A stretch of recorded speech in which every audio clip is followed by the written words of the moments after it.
Okay, this is my initial thoughts on the BioLite stove.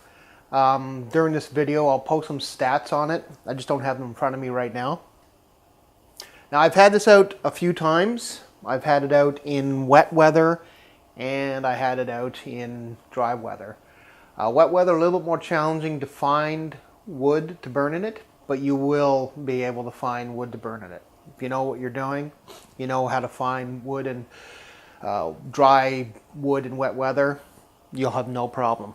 It takes just a little bit more effort. Now, this stove is not for everybody. I guess like any piece of gear. You know, some gear will work for you, some gear won't. For ultralight backpackers, it's a compromise. You could take it, but you might have to compromise something else. For your everyday backpacker, car camper, it's perfect.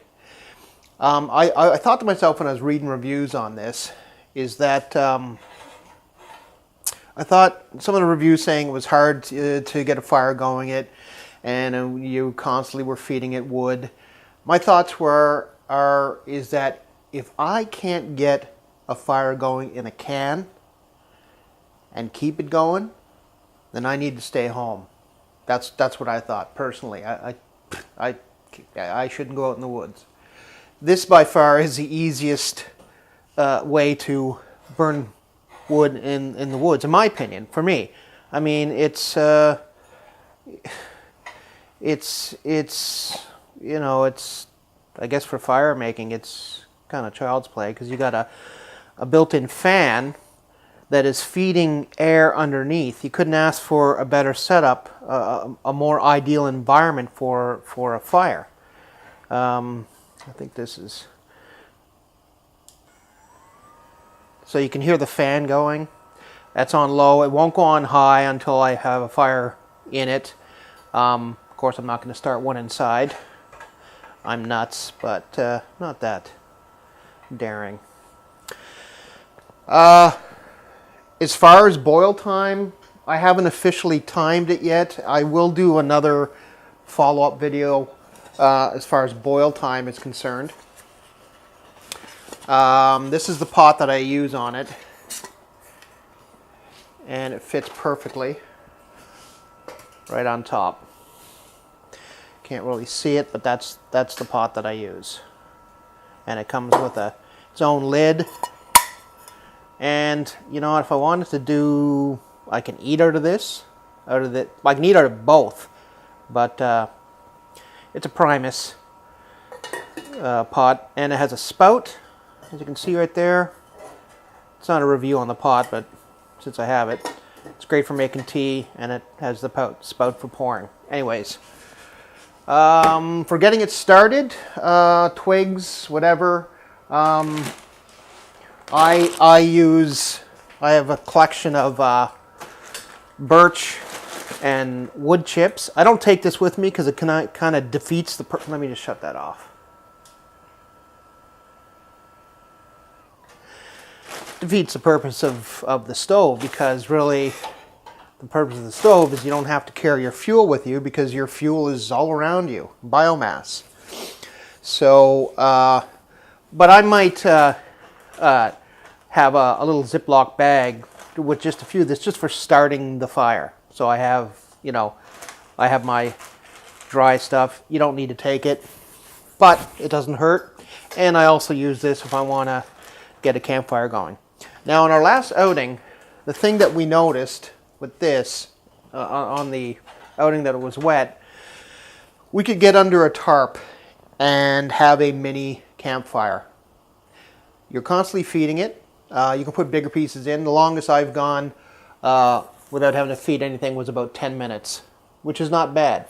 Plus, if you ever sat around a campfire, you know, everyone enjoys throwing sticks and stuff at the campfire, or most everybody. I enjoy it. So to me, it wasn't a deficit with this at all. Now, the other thing that I read concerns more than specific examples. That if you have this burning for a while, do you have to stop and empty out the ashes? And I'm going to tell you, this thing is an incinerator. I had this going for probably 2.5 hours straight, constantly feeding it all types of branches and wood that I seen around. I don't have an example here, but there may have been a tablespoon of ash in the bottom. Man, you'd have to go, I don't know. There was no concern with dumping out any ash. As far as the charging port, I haven't officially timed anything or tried to charge anything from it being in a dead state.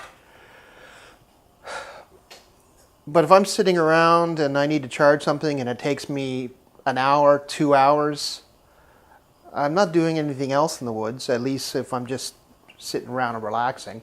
And if it means charging a phone 10% to make an emergency phone call, it's well worth its weight as far as that's concerned. I didn't really buy it for the USB, but I knew that I could make it work for me based on a lot of the other reviews I've seen on it and the specs. Here's how it looks underneath. The leg system is awesome on this. They all fold up, and the orange charging fan unit comes off and gets stored in the stove itself. They got a mesh grill, as you can see, around the stove. That there parts of it do get hot, but you can always find a location that you can actually, while the stove is going, if you need to relocate it. Don't recommend that, but you can. You just pick it up, of course, find your warm, cooler spot. But that's the purpose of the mesh. But overall, I'm happy with the stove. The price, I'm not happy with it, but I mean, it was 130 bucks. Overpriced? Yeah, but the engineering that went into this as far as the jet effect, the wood gas effect, the placing of the holes inside are dead on. A lot of research and development went into this. It wasn't just an overnight thing. This company really researched the product. It's not an original idea as far as the wood gas stove, but when this thing gets up and running, it's a flamethrower, man. It does the job. It cooks well. It boils well. Like I said, we'll do a time test on it as far as how long it takes to boil. But I think I boiled my full pot. This here, I don't know the measurements on this, but that pot that I showed you, that was full, and I think it took 6 minutes. So I don't know what that is. If it's written on the can, no, but I'll check. You can find the same pot on mec.ca. And I'll probably post that in the notes below. So, and for warmth, I mean, like I said, we're under a tarp. We had a little campfire. This was the little campfire, and we were able to warm our hands. So it has a secondary benefit as well. I give this thumbs up. It's not for everybody, but it's awesome for me, and it's so far I'm very pleased with it. Anyways, thank you for watching, and happy hiking.